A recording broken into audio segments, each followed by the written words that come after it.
Good evening and welcome to the SHELeads India Podcast.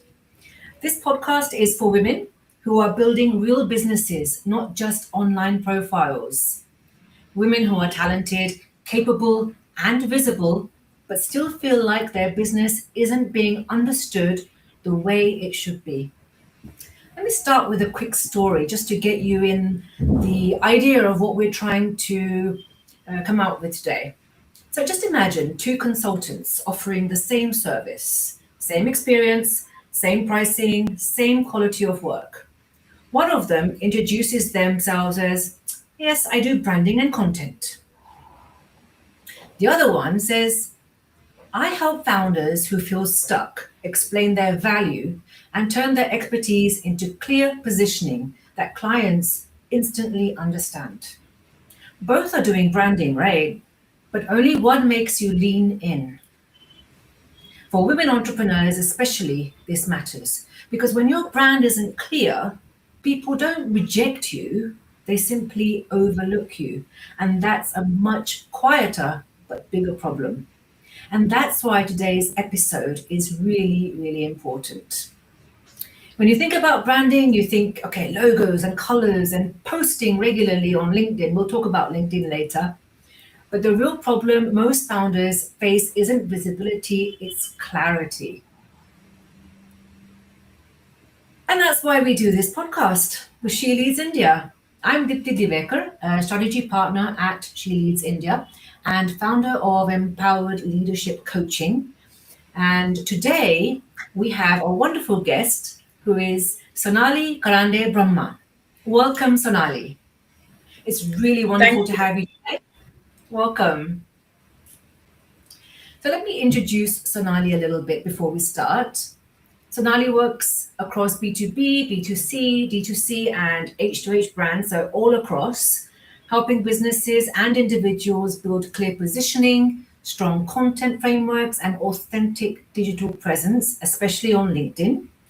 I'm looking forward to that part myself. She also works extensively with leadership teams across training, workshops, and keynotes on brand storytelling, which is a very interesting one.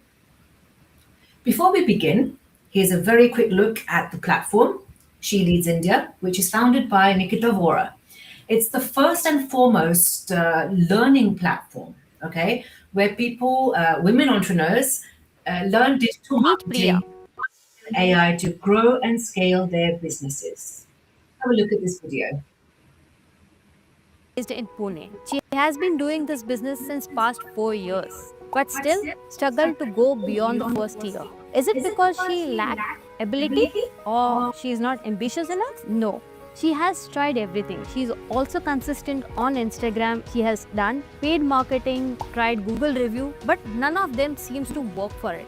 Is it because of her skill? Probably not. In India, we have 14 million women entrepreneurs. In fact, in Pune itself, we have 3 lakh women entrepreneurs. Every woman can resonate with this story. Hi, I am Nikita Vora, a digital marketing consultant and a trainer. Been in this field for more than 15 years now. I am founder of SHELeads India. I have done my graduation from Rice University, FHS German University, and also I am an alum of IIM Ahmedabad. At SHELeads India, we are trying to create a platform for women entrepreneurs to get an access to this marketing knowledge base, where every week we have trainings where women can come online or offline to learn this marketing tools. We do group trainings, we have one-on-one consultation call, we identify marketing software which they can implement or adopt to scale their business. Our end goal is to help women entrepreneurs understand marketing, implement those marketing strategies, and scale up their business. We are also featured and appreciated by various media houses. We had 2 flagship events in 2023 and 2024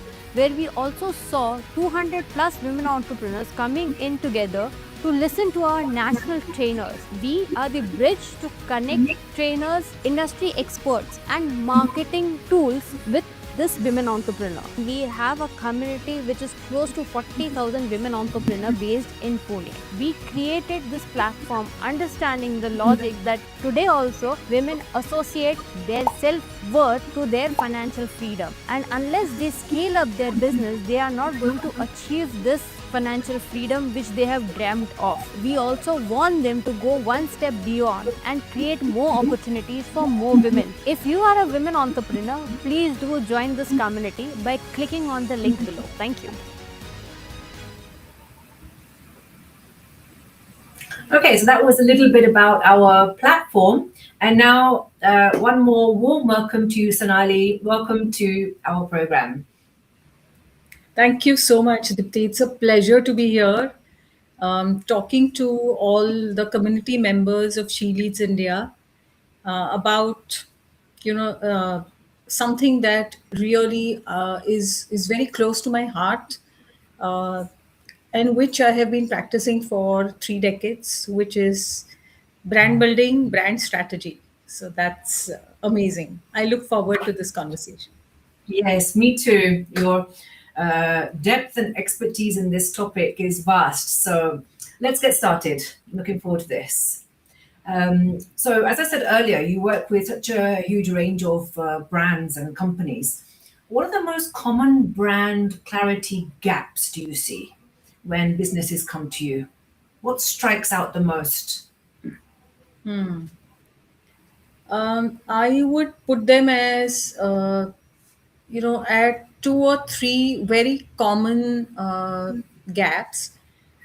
These have also been going on for decades. Okay, so I don't think people have really learned, or maybe there are newer people and newer brands coming into, the scenario, and giving me a feel that the same gaps exist even today, right? So the first Interesting. gap I would say is positioning. So the lack of understanding what positioning is, and therefore not having worked on the brand positioning. Now this applies to all sorts of brands. So it could be a product brand or a service brand or even a personal brand. So personal is actually professional brands, but what we call as the human brands. So leadership brands or any professional brands. So the lack of positioning itself is a huge gap. The second Yes. gap that I see is, and I have been seeing, is lack of consistency in messaging across platforms. Yeah. Across platforms. Yes, sorry. Yes. Yeah, across platforms. So the same brand, when let's say we talk of platforms like it could be Google Ads. I mean, I'm talking about digital today. Okay, it could be Google Ads. It could also be a newspaper advertisement, traditional, or any social media. So it could be LinkedIn, Instagram, Facebook, Twitter, that is X, or it could be threads as well. Now, when the same brand is there on different platforms, what usually happens is either the brand, copy pastes. Let's talk about content. So either the brand copy pastes the same content across all platforms, Mm-hmm. or there is no cohesive messaging. Now, when I say cohesive or consistent messaging, what I mean is that the brand has to talk about one core message. I'll give you an example. Let's talk about a biscuit brand, which essentially is a healthy bake. So it's a healthy biscuit brand, cookie. Okay. Now, Yeah. let's say that the positioning of the brand has been decided as guilt free cookies Mm-hmm. for whatever reason. So essentially, they must be using the right healthy ingredients, etc. Okay, Correct. that is the positioning that has been decided. Then you will suddenly find, you may suddenly find on one platform uh, that they are talking about cookies that help you lose weight. Maybe, okay, Mm-hmm. right? On one platform, they are sticking to their positioning and they are saying guilt-free cookies. On the other, suddenly they change and talk about taste. So Right. positioning that is guilt-free cookies doesn't mean that you talk about cookies that help you lose weight, because where's the proof? Correct. You're trying One to is say we where's do many things. Yeah. And it is not about losing weight. It is not about getting fit, right? It is not even about maybe healthy. But the positioning Hmm. that is decided is guilt free. So, what we are ensuring or assuring the consumer is that when you have these cookies, you are actually rid of all guilt. Okay, so I mean it's a pretty deep concept. But, this Yes. is a gap that I've been finding across decades. And Yes. the third gap that I find is, sorry,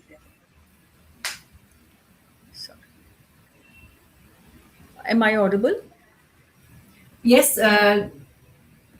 Video is a little frozen, but you're audible. Ah, yes, we have you.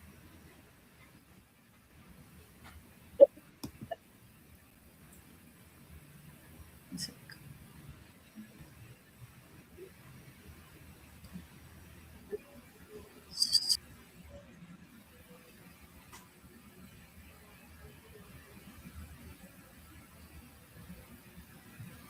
Sonali, can you hear me?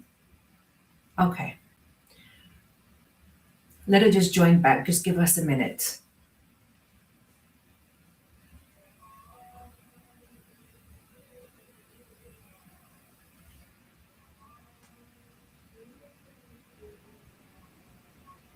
Hi. Sorry.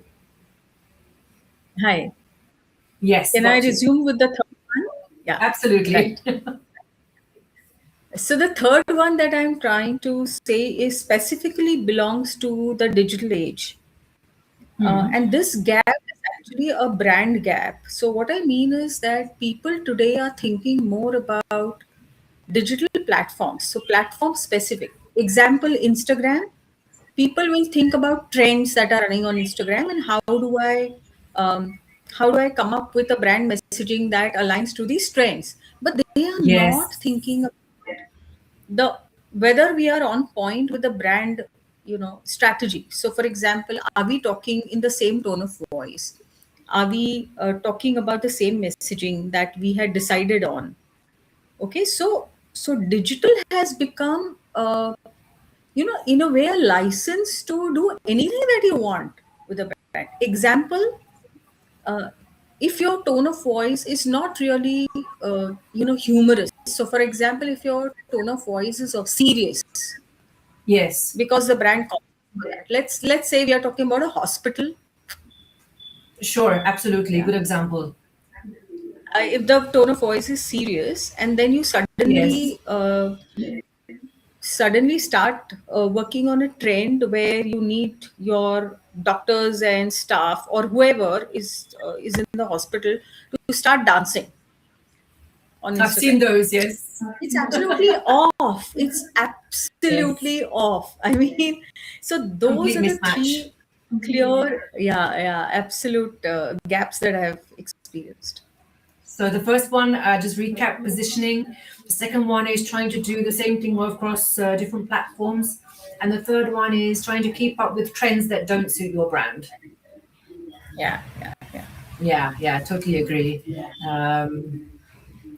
Trying to target all the different segments of the audience comes under those as well. That you don't need to target them all. You just lose your meaning. You dilute the intention of the effort. Right. Yeah, absolutely. So there's a Good. So many founders. wonderful, yeah. I Carry was on. just saying there's a wonderful phrase which is called as spray and pray, which is exactly Okay. what a brand shouldn't do. A brand shouldn't spray and pray. So spray and pray. So I got it. I'll remember that one. Actually, that's a good one. yeah. Okay. So many people, many founders, business owners, they struggle to explain themselves or their brand simply. Okay. Why does it feel so hard, even for people who are really experienced? I see. I see this in two layers actually. The first part is, so I'm assuming that they know what they stand for and what they do. So Yes. scenario one, Yes. yeah, Explaining it and if getting it out founders know there. what they do, It's like, yeah, one yeah, yeah, sentence or something. Yeah. yeah, yeah. I have seen that whenever it comes to expressing anything, whether it's verbal or written, okay, or whenever you're speaking something, what happens is the person needs to be articulate in the sense that communication expertise. So he or she needs to be a good communicator. Okay. Okay, so that's the first thing. And by Mm-hmm. communication, I do not mean language.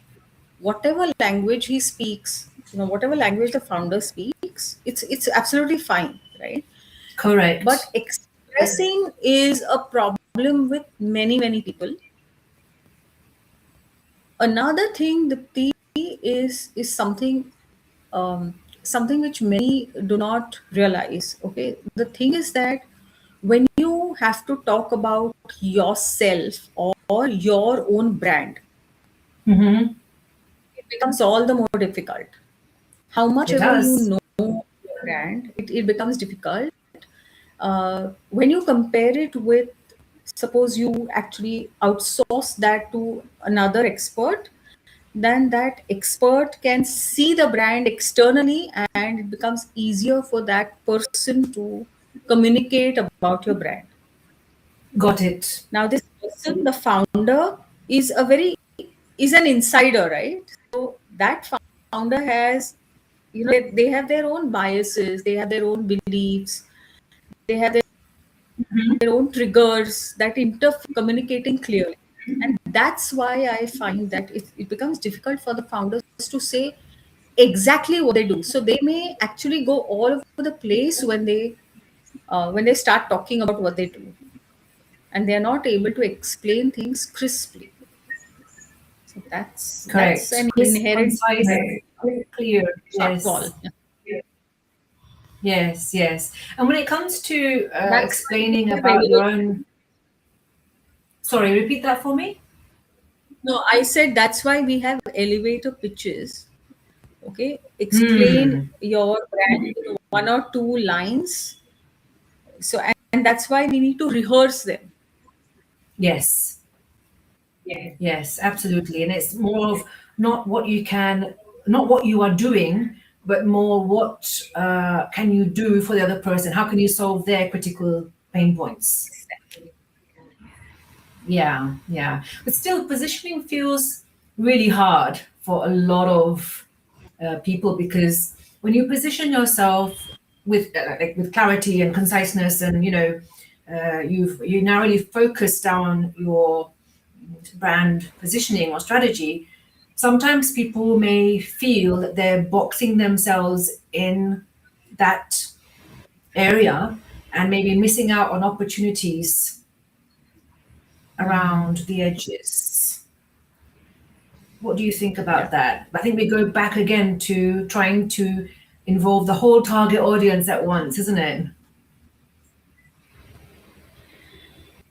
So there is a way around this. I would, although positioning feels like you're actually boxing yourself in. You're limiting yourself.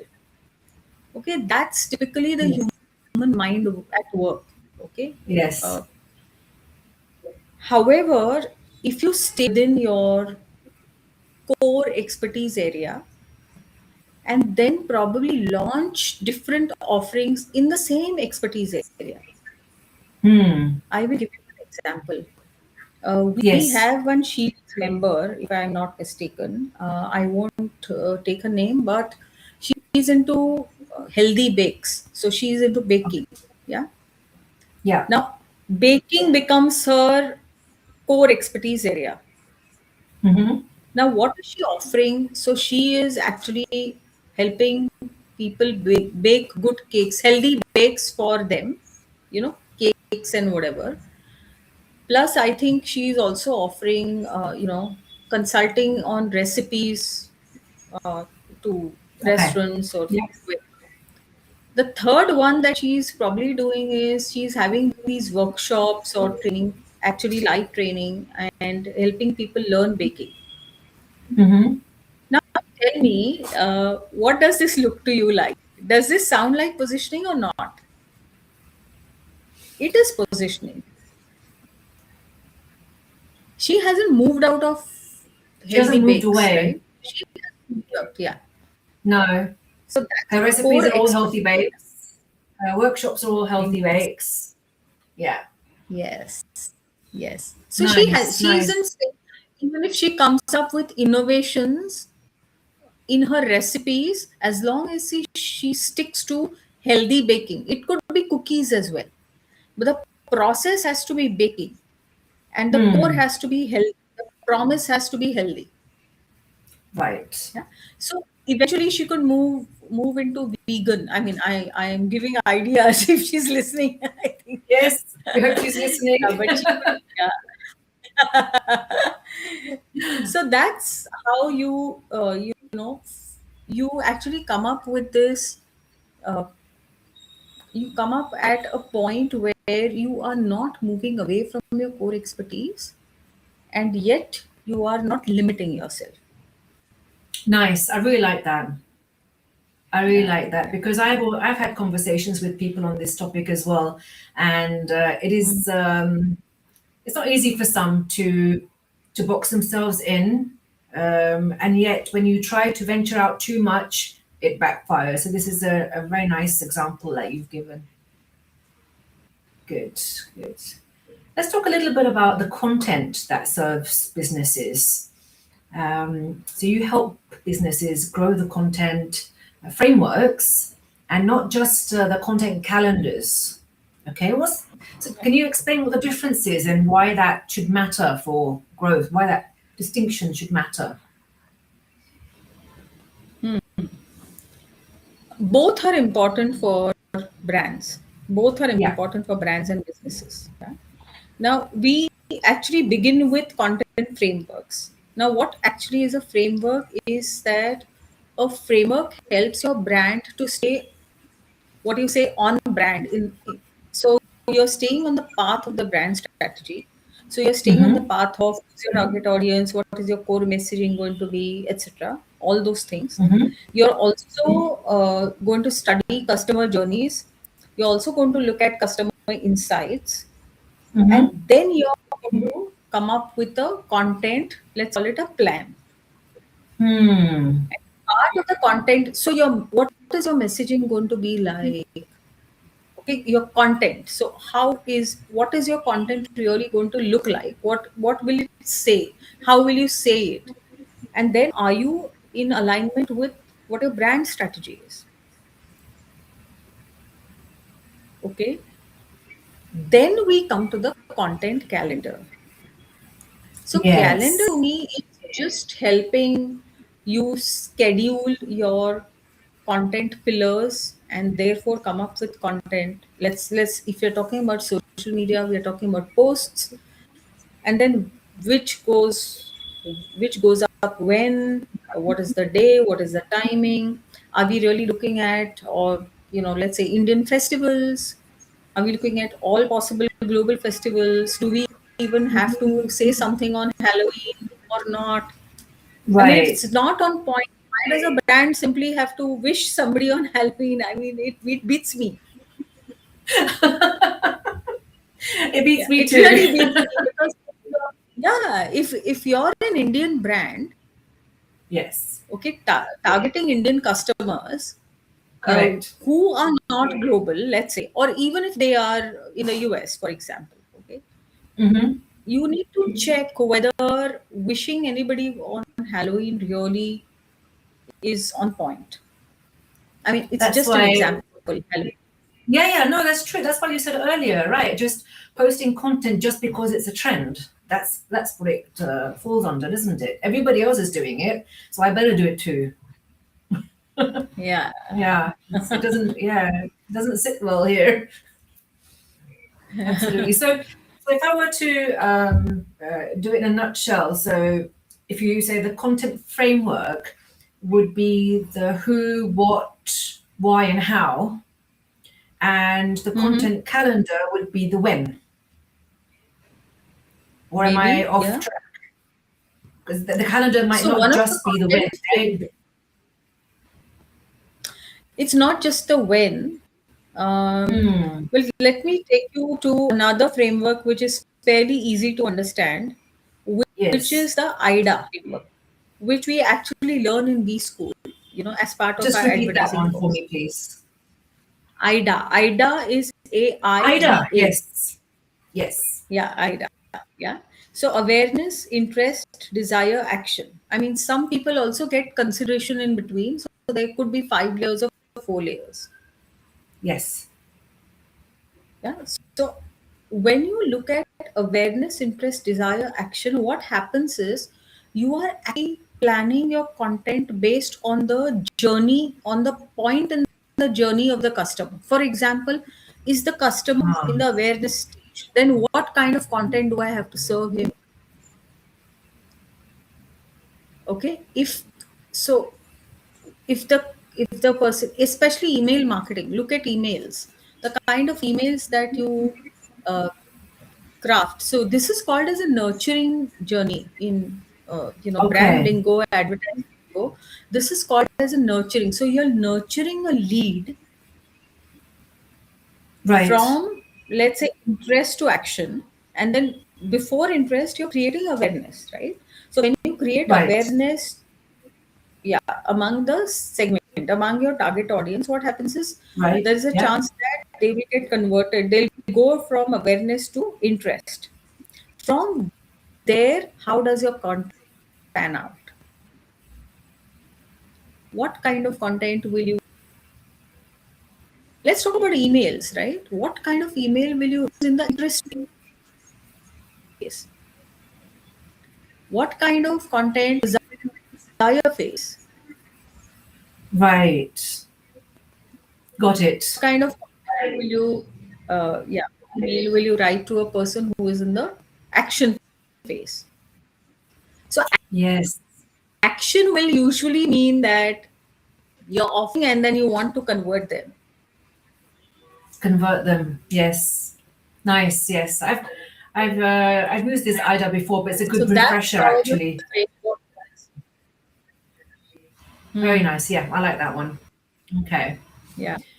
Okay, so more a little bit more about content, and probably might repeat something, but if you have anything extra to add, the question is that a lot of brands create good content. It looks good, looks great, but doesn't move the business forward. So how can founders tell if their content Mhm. is actually aligned with their business goals?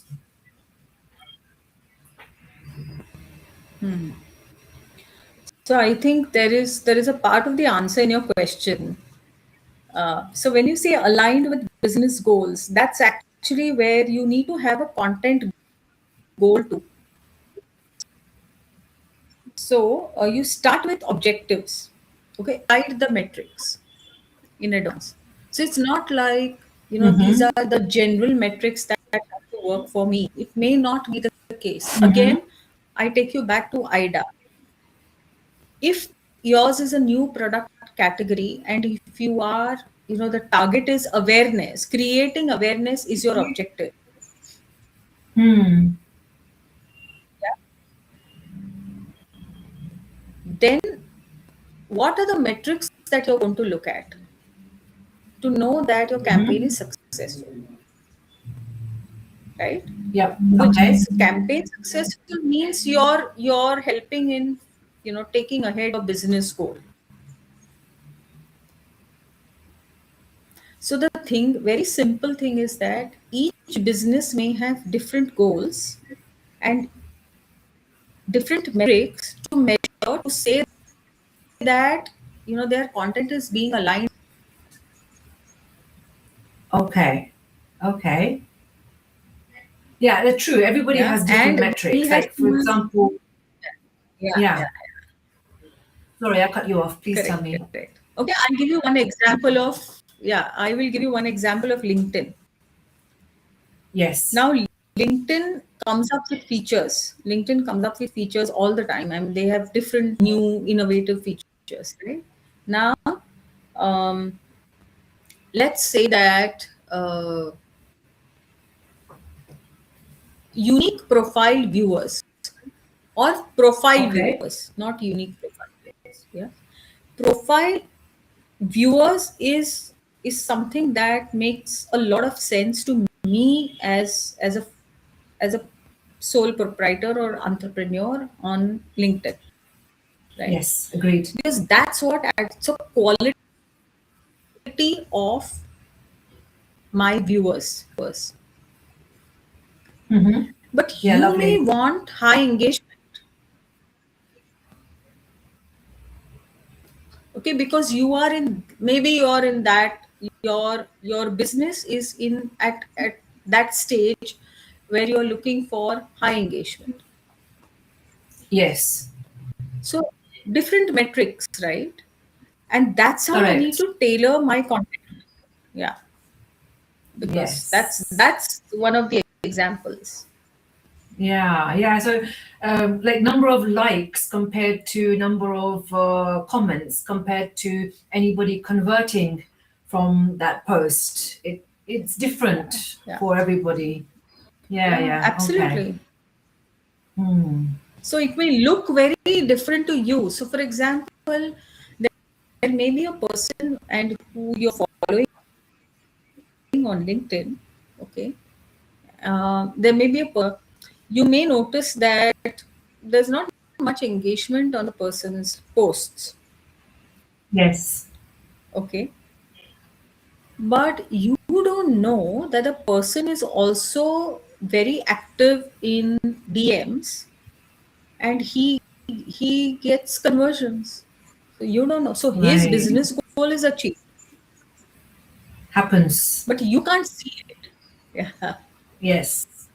Yes. Yeah, I mean, there are so many different things to look at. It's not just the end goal of ROI on, you know, branding. There's just so many intricate details in Hmm. between that you have to think about and keep a track of and keep going. It's very interesting. Okay, so let's have a look at this LinkedIn presence a bit more since you've opened the topic there. And we've talked about this part a little bit earlier as well, when personal branding feels a bit like self promotion, okay? And people feeling a little bit Mhm. forced or looking a bit forced and inauthentic. And you said that you should outsource, there's an option to outsource your branding so that it comes from another point of view and, you know, it just sounds more authentic. Can you give any more examples or elaborate on this particular thing? Because I think women entrepreneurs, especially, carry this level. And you know, those of you who don't, please don't think any bad of me. But there are many women who there are many women who feel like they have this kind of imposter syndrome. Okay, and maybe they're not good enough. Maybe they don't deserve it, and maybe they're not the value, not providing the value, whatever it may be. But how can we get over this? Hmm.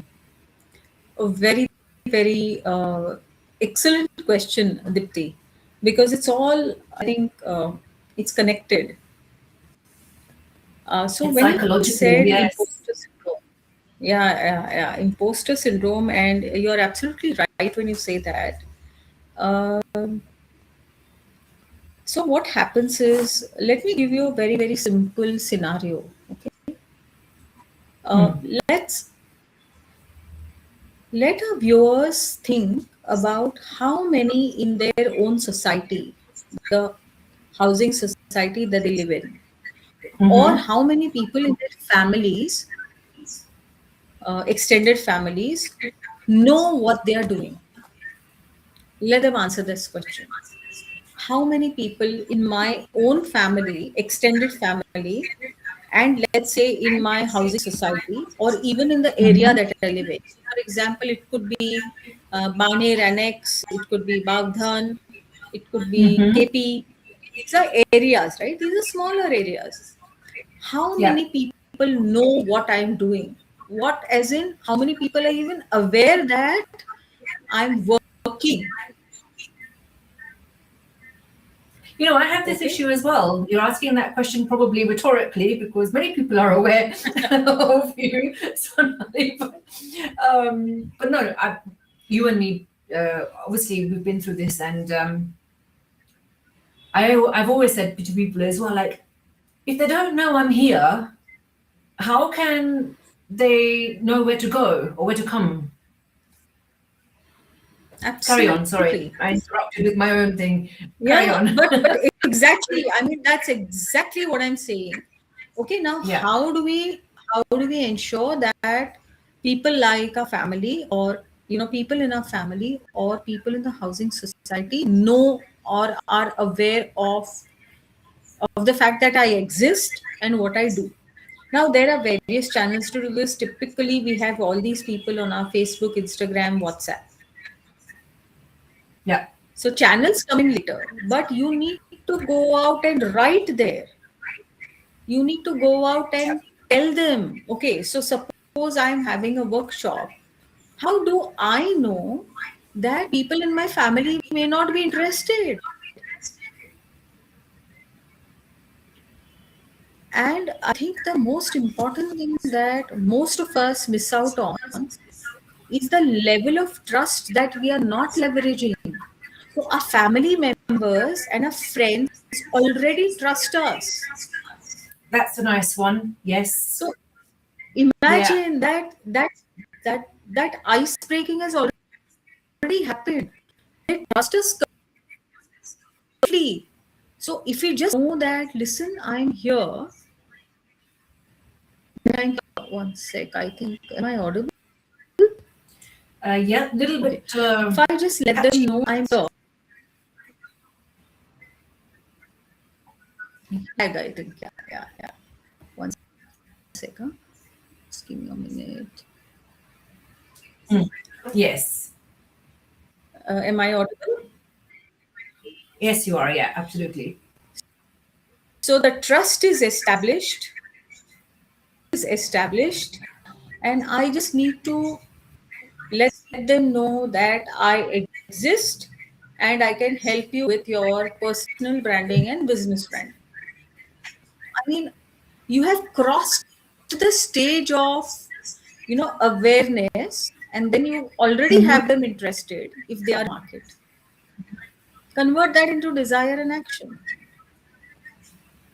Yeah, that's So definitely the it's first step. not about, yeah, I think Dipti as a life coach, you probably, you will have more inputs on this, but I think that we all place too much emphasis on, you know, how we come across, how we look, and, feeling shy Yes. about talking about ourselves, and always feeling that we are not enough. Yes. But people are looking at you as solution providers in some area. Correct. So, Expert in some so if area. we just take, Yes.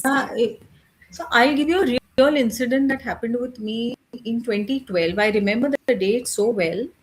I was at a Okay. friend's place. It was a weekend. It was a weekend. I was Ah, at a friend's place, and then I get a call from a relatively senior member from our family. So from my husband's side, okay. okay. And I have his number. I have his number. So this is like he's now into his 70s. I have his number, so I'm wondering that why is he calling me on a Sunday instead of calling my husband? I mean, we are not generally, I mean, we don't Okay. really chat or whatever. So I anyways take the call. I took his call and he said that, you know what, I just saw your LinkedIn, I just came across your LinkedIn post, and I never knew that you were into, personal branding and, brand building. I never knew that. And exactly my client profile, C-suite board member. Yep. He signed on, yeah, he signed on, Yeah. and we work together even today. So 2012, today we are in 2026. So look at the business opportunity that I would have let go if I hadn't talked about myself. My God, it's like, Absolutely. I totally agree with this. I've been through this example myself as well. Maybe not for such a long period, but very similar. It's like they tell you, like, why didn't you tell me this before? We needed this, ah, If you can do this, I won't go anywhere else, like that kind of thing. So, yeah. yeah, Yeah. totally. We have to Yeah. get over this thing about being self promotion, feeling too loud and inauthentic. And it's not about, okay, it's not about like, look at me. It's more about this is how I think, or, not putting across your achievements, but rather consistent work that you're doing. Yeah. Because I do see, and I'm not going I to name would, anyone, but I do see a lot of yeah. people just posting about all their achievements as well. So there needs to be a fine Hmm. balance. Yeah. There needs to be a fine balance. Yeah. See, Yes. because again, even if you have that trust, somebody who wants to work with you and is investing their money in you, okay, Yes. would want to know how it has worked for others, right? So why not put your testimonials in? Why not start collecting testimonials? Start Yes. collecting testimonials. I mean, that's where we just focus on work, work, work, and we forget Correct. about the happy customers who would willingly give us testimonials. Yes. Guilty. And there's one thing, yeah, and there's one thing, strike when the iron is hot. So Yes. immediately, as soon as you finish your project and the customer is happy, you know that the customer is happy, immediately write to them requesting a testimonial. Yes. And you would So probably say ultimately, that a we Google review and a LinkedIn testimonial are the two places to go, right? yeah, yeah, yeah. Yeah. Google reviews, testimonials, whatever. I mean, whatever works for you. Yeah, absolutely. Nice. Good. I'm getting lots of tips today. So you do LinkedIn makeovers, all right, for these leaders and entrepreneurs. There must be some huge mistakes that you see, right? So what are the biggest mistakes that you consistently see on LinkedIn, even among the best of us? Yeah. Again, I think lack of awareness about how LinkedIn works. Okay, can Um, you elaborate a little bit? yeah, yeah, yeah. Being very particular about, the biggest mistake I see, Dipti, is that there is nothing on the LinkedIn banner. The banner is Huh. the thing The that you what? The have long one, behind yeah, your picture. Hmm. yeah. Yeah. So usually there is nothing on the banner. Okay. Secondly, photographs. What is your photograph like? So many people are looking elsewhere and they put that photograph. So suppose I'm talking to somebody and somebody clicks a picture from here, I put that picture. I mean, Doesn't please connect. look into the camera. Yeah, look at the person who is clicking you, and that's good enough. Yes. So those are, I think, the two biggest mistakes. Otherwise, I don't really feel that every person out there has the time and the maybe interest to really keep up with LinkedIn's constantly evolving features. But the basics of the banner, and I'm talking very tactical here, but I think it's very important for our women entrepreneurs, and I'm sure that they will also relate this with Instagram if Yeah. that is their main channel of promotion, whatever it is, okay, on Instagram that is missing. Please relook at your Instagram. Another thing is, update your social media channels or profiles every 3 months. At least take a look at whether Correct. that is current. Most people just do it and then just sit back and leave it for a very long time. Forget And about on, it. Yeah, yeah. just to rewind a little bit on LinkedIn, what about that little the designation part, Headline. the Yeah, headline yeah. part? Yeah, sorry, wrong word I used. Um, some people just put what they do, designation of what they do, or where they work, founders of this, founders of that. What do you think? What do you think should go there? Should it be something completely crazy? I've seen a lot of differences.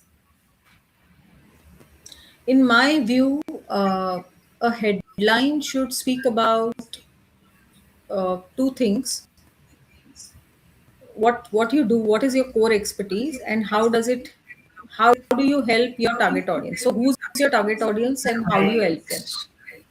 Okay, so core expertise could be one thing. Now about the founders, I think in today's world, as we talk now, founder is a very glamorous term. So why not use it? So my thing is, Okay. obviously you It's can in. say founder. Let's say Nikita says founder, she leads India, but she also says, in the introduction that we saw just now, your video clip, Yes. she says digital marketer, a consultant, and trainer, I believe. Yeah. So Correct. those have to be there. Those have to be there because they define her beyond her current title. Nice. I love the way you just said that. Yeah. So Yeah, that makes sense.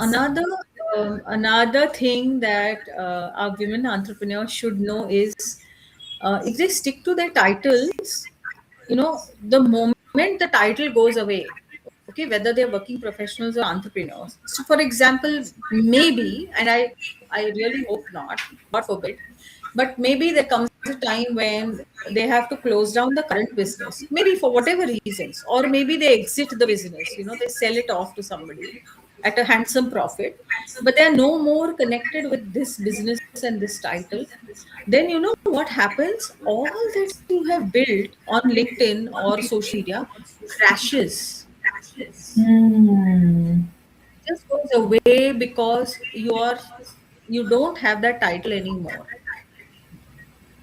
And in fact, it's a very bad Interesting. thing. But yeah, most of the people who work, working professionals, feel that they have a fantastic following and all because of who they are, but unfortunately it's because of their titles. And the moment they leave that job and they go somewhere else, maybe not a fancy title as earlier or whatever, or they Yeah. become a consultant, their LinkedIn will crash. Yeah. People are only interested in your title. So why give them reason to unfollow you? Why give them reason to not engage with you? Instead, start building your personal brand on LinkedIn. Don't just look at LinkedIn, right? Start building Huh. your personal brand in a way that you stand for what you have invested all these years. Okay. Wow, that's really profound. Yeah. Yeah. I'm just taking that in. Okay. Yeah. Got it. Yeah. Makes full sense. Stop chopping and changing, Yeah. even if you are chopping and changing, and keep some consistency in your LinkedIn Yeah. Yeah. headline. Yeah. Exactly. Yes. Yeah. Okay. Great. Let's talk a bit about brand storytelling because I think that follows on quite nicely from what we just said about keeping it consistent. So when we think about storytelling, we just think maybe it's for marketing teams and uh, PPT presentations and these type of things, but it's not. It's for everyone, right? Leadership and especially client facing roles as well. What's your take? Why is it such a critical skill nowadays? I think it always was a critical skill because see, I think when we were, right since we after we are born, once we are born, what happens after a few years? I mean, maybe just even a year. We start. getting interested in stories, the stories that our parents feed out to us. Yeah.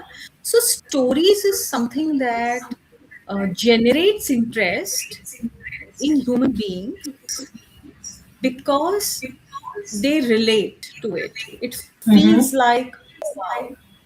I mean, it feels so warm, so nice, so much Yep. connected to me. I can relate to it because we are emotional, right? I mean, emotions Correct. dominate uh, human beings. And today, Yes. Dipti, even a few, I would say, more than a decade back, what has happened is, in brands, there used to be functional differentiation first. Okay, this is a very, very brand lingo, but let me explain. Ah, Uh, Functional differentiation means that you differentiate based on features of products, correct. Yes. which used to be the case earlier, correct? Yeah. So, for example, you say that you differentiate your bikes based on mileage, or you differentiate based on looks, Mm-hmm. or style, or what else, price. Yes. That was functional differentiation. Now what happened is that competition broke loose. So there were so many competitors. There are Yep. so many competitors today in all the categories. How do you differentiate? Because everybody is equal. I remember your first, the introduction that you gave. The first thing that you said was there are two brand consultants. How would they Yep. differentiate? Right? Absolutely. So what happens is we have moved from functional differentiation to emotional differentiation. Yes. And when we do that, the best thing that works for our customers is stories. Because stories help us connect to emotions. Yes. Yeah, absolutely. As you said, it's always been done, but right now it's like the in thing, like storytelling. It's out there, It is, because it it's is, it is. so required. Absolutely. Yeah. Brands are shaped by repeated stories. There was something that you said which I wanted to Repeated story. repeat, and now I've lost it. That's why I crashed a little bit. I was like, what is that? What did she say was so good? Okay. Maybe I'll think of it a little bit later. Okay. I will give you one Yeah. example. One example Uh-huh. that probably our community will immediately relate to about Okay. stories. And this is something that uh, the brand Suta, we had these two founders, and I empower Yes. her. Yeah. Correct. Suta. Yeah. What a Now, story. what a story. And, Suta means threads. Suta means threads, right? But Yes. Suta also comes from Sujata and Tanya, Correct. Yeah. who are the founders. Okay. Now, that's a brand story that these founders should keep repeating everywhere, Yes. and even within their own organization as they scale up. So, for example, the new people who join in should know about the brand origins, the history.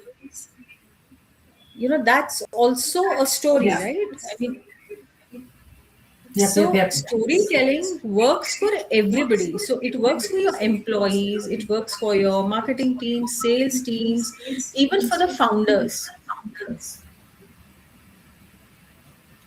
So leaders and founders should also learn how to tell stories of their own brands. Absolutely. Of their own personal brand and of their own the And company and brand business. as well. Yes. Good.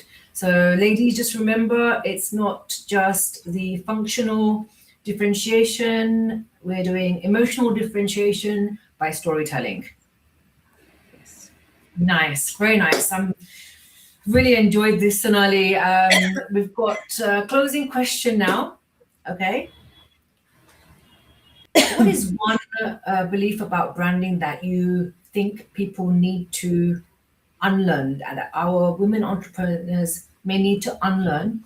And what's one mindset shift that they should take away that will genuinely support their business growth? So, one thing they need Okay. to unlearn, and one Mm-hmm. mindset shift that they must change if they want to grow their business. Yeah. So I think the best thing that I would like to say here, the most important thing that our community members need to unlearn is that branding is not a surface level activity. Correct, yes. Yeah, it's not just about how your brand looks, not just about logos, not just about the name even, or not just about content. That's the one thing that they need to unlearn. Yeah. And if you ask me what mindset they need to adopt, then I think they need to completely align themselves to a mindset where brand strategy is a clarity tool. Yep. So if they start doing their brand strategy the moment they register their business, then they will have excellent clarity on how to go ahead with their brand. Yes. Yeah. And what is happening Good. today is they are waiting for sales to happen, and after that, they start thinking about brand strategy, which is absolutely wrong. Yeah, it's like an afterthought, isn't it? Yeah. Yeah, it should be the first thing that needs to be First, done, and then everything else follows and falls into place much more easily correct. and clearly. Awesome. Sonali, thank you so much for being here and breaking things down. Really, how to say, it's practical. These little snippets that you've given us are very, very insightful and practical. So thank you so much. Thank you, Dipti. Excellent questions, actually. I mean, I don't think I have ever come across these kind of, uh, probing questions. Uh, Okay. yeah, Okay. in any podcast or talk show that I have been invited to. Oh, well, thank you. That means a lot. And Yeah. yeah, I hope to do some more with you later on, maybe on different topics under your Yeah, belt. absolutely. I would So love to. Yeah. And thank you very yes. much for inviting me. I hope I Oh, have been of help to all our community members. it's absolutely our pleasure. And I'm sure, I know that our ladies, members, any women entrepreneurs out there have really taken a lot from today. A lot Yeah. of information, at the same time, a lot of clear cut advice that they can Yeah, pick and start implementing straight away. absolutely. Thank you. Wonderful. Thank you. And to everyone listening, if this episode did help you pause and reflect on how clearly you're showing up in your business, just take, as I said, just take one insight from today and apply it this week, okay? Because, when your brand is clear, it doesn't have to be loud, it just comes naturally. Everything falls into place, as we said earlier. So, I'm Dipti Divekar, and this has been the SHELeads India podcast. Thank you very much for joining us, and we'll see you again next week. Good night.